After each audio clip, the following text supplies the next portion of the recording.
Hey everybody, it's Tripl-L coming in to talk about Wandering Witch episodes 6 and 7.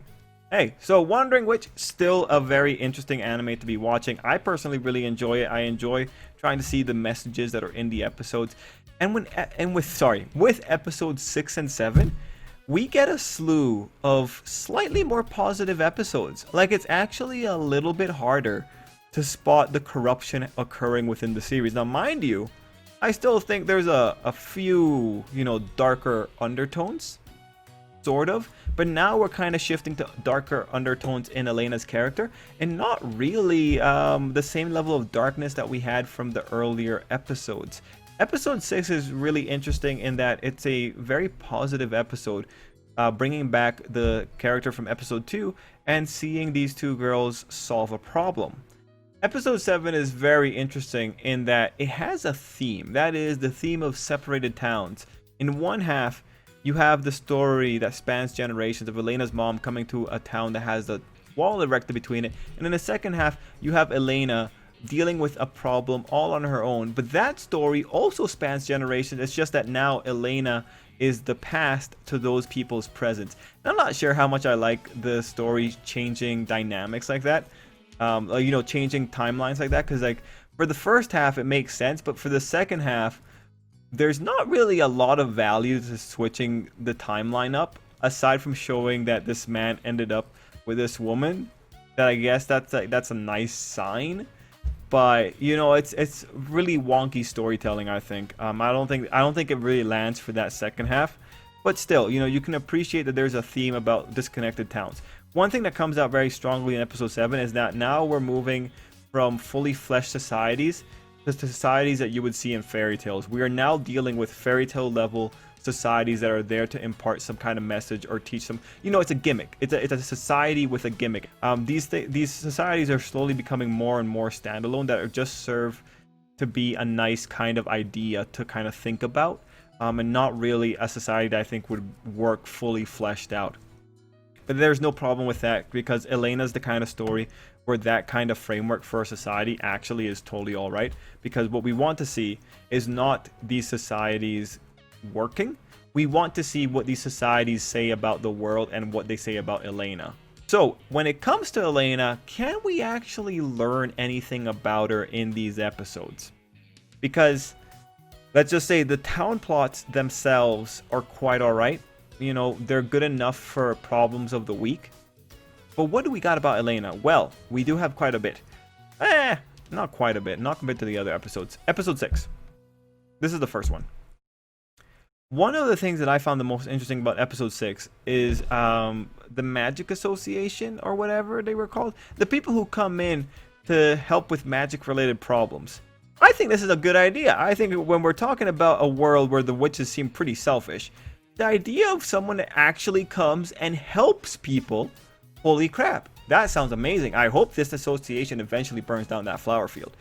But what I found really interesting was Elena's response to it. She called them a meddlesome organization. That's very interesting, because that's a negative connotation. That's a negative word. That's negative rhetoric.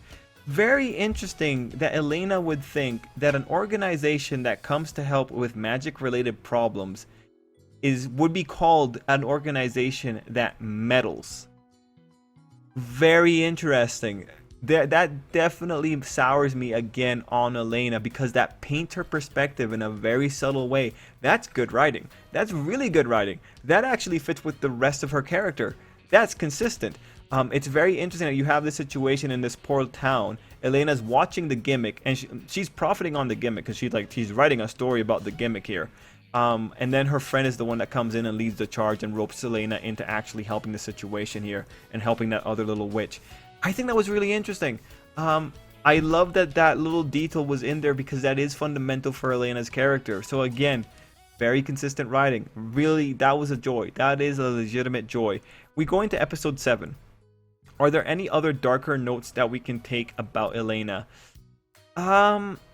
Not maybe only one, but at episode 7, it's really only furthering Elena's current characterization, while also like giving her like maybe some positive notes as well, and maybe like raising some questions.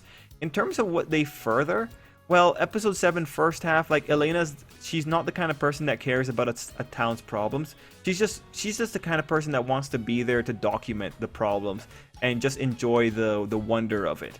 And then that's the first half. Second half, we have Elaina saying a very interesting line of like, yeah, if I'm gonna have my first bit of wine, I want it to be the best wine. And it's like, okay, Elaina, what I take away from there is still hedonism. This girl is still very much all about the pleasures of life. She's still very much about receiving the best that she can. She's still very much about seeking pleasure while minimizing discomfort. That's still her character. I really appreciate that is so consistent. It's really interesting to get this particular personality trait so nicely delivered. Definitely that is a strong suit for the anime, and they do it in such subtle ways. But ultimately, episode 7 still continues the idea that Elaina is hedonistic. Now, one thing that catches me off guard with episode 7 is how involved Elaina became in that whole situation. Like, when they tie up the woman because of false advertising or misleading advertising, like that was fairly intrusive. That was very intrusive. I found that to be so strange, and just the whole idea of misleading advertising and all that, and just the focus on fetishism, I found that to be very jarring for an episode plot. Like, definitely in terms of a town plot, I think that was very silly, not the strongest. But like in terms of conveying an idea, it was fine. But in terms of the actual fleshed out logistics, not the strongest. We already talked about that at the beginning, right? These towns are there for gimmicks, not for fleshed out nature. It going so ridiculous was honestly very odd, and I do wonder if there was maybe some aspect of unreliable narrator going on, since it's the old man like talking about this at the end of the episode. But whatever. That was probably the most jarring part to me, that Elaina got involved to the point that she tied up this woman. But beyond that, we also have to note that Elaina is credited for helping this town bring down their divide. And what I'm thinking is, well, Elaina was drunk. So really, this takes away some autonomy from the character. So this wasn't fully Elaina helping out here. But ultimately, when it comes to episode 6 and 7, I found them to be very interesting episodes, and just the ideas that they introduced. The magic association having a spot in 2 episodes was very interesting, and it was again interesting to see how Elaina interacts with problems. Right now, it feels like Elaina got very involved in episode 7 because of what she was doing. But if I think about it, if we think about what Elena's about, Elaina gets involved when, well, Elaina indulges in whatever niceties of the places that she's going to. Like, if we go back to the slave episode, right? She's in this household with a slave, and she's indulging in their food. She's indulging in their household. She's indulging in the kid having this little gift that he wants to give her. But the moment it goes south, like, Elaina backs away. She backs away, right? Similarly with the princess episode, Elaina indulges in this woman's hospitality. She doesn't know what's going on. And then eventually, once she finds out what's going on, it's like, I'm outie. And then we have the wine episode, and it's like, okay, Elena's indulging in the wine. She wants the wine. Here she goes a little bit further in capturing someone for misleading advertising. But then, once the day's over, she backs out. Although this time it wasn't as jarring as the other times, because this one actually ended on a positive note. It's just very interesting. I think we do have a consistent pattern for Elaina here, and that's ultimately one of the things that I really appreciate about Wandering Witch. I like how consistent it is in depicting Elaina as a hedonistic person. Guys, let me know what you thought down below. I think Wandering Witch is still a nice anime to watch. Just like, everything about the anime honestly makes it really standalone. Like, every episode you could probably watch it without knowing too much about previous episodes, unless they're like specifically like holding up to something. Oh, you know what? I just remembered. This is a thing that I think connects the 2 episodes. In episode 6, Elaina makes a comment about it's really interesting how witches that want to accomplish things end up having to lose something.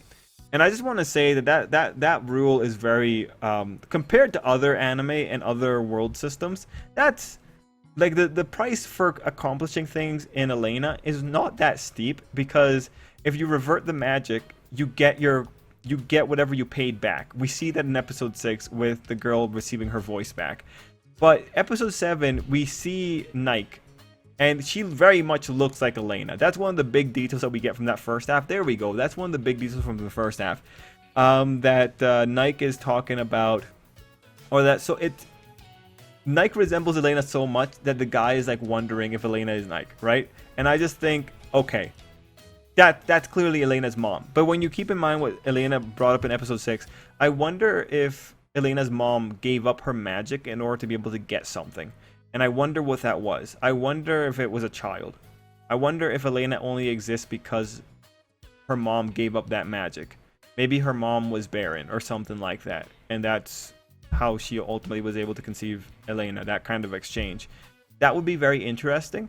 But right now, at this point, I think it's pretty clear that Elena's mom is the traveling witch. I mean, I think it's very clear. And Elaina makes a note of, like, she wondered if Nike knew that wall would one day come down. And it's like, I don't know. We haven't gotten enough about Elena's mom, aside from her putting that promise on Elaina, to really understand what her deal is.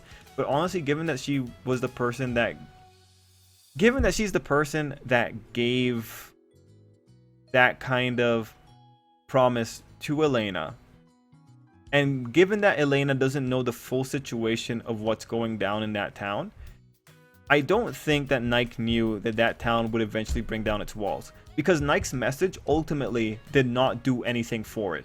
What that message did was that it created a tourist attraction that Elaina eventually wanted to find out. The person who brought down that wall was Elena's friend, who brought it down by just taking away what made that wall special.